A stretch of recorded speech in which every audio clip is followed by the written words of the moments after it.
честь признан Бадеев Баир.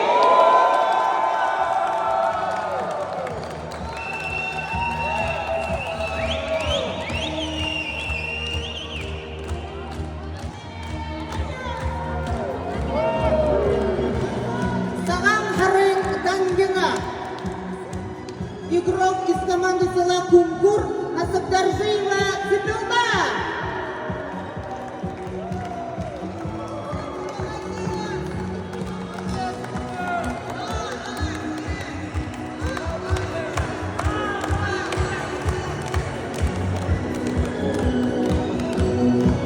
Номинация «Мастер тактических решений». Лучшим мастером признан Дамфинов Даржи, село Чиндалей.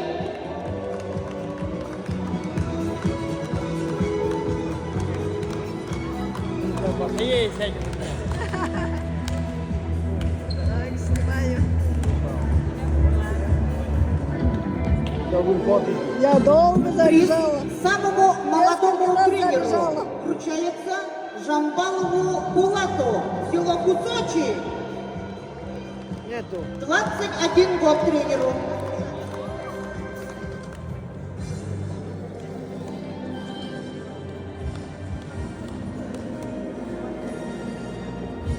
Лучшим мотиватором команды становится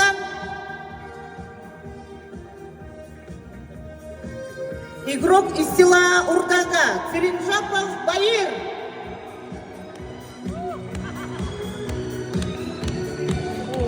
Молодец. Да.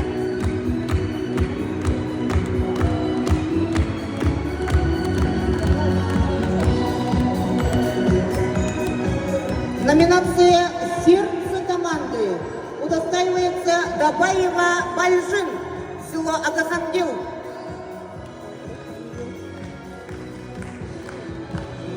Нету. Нету. Нету. Забирайтесь.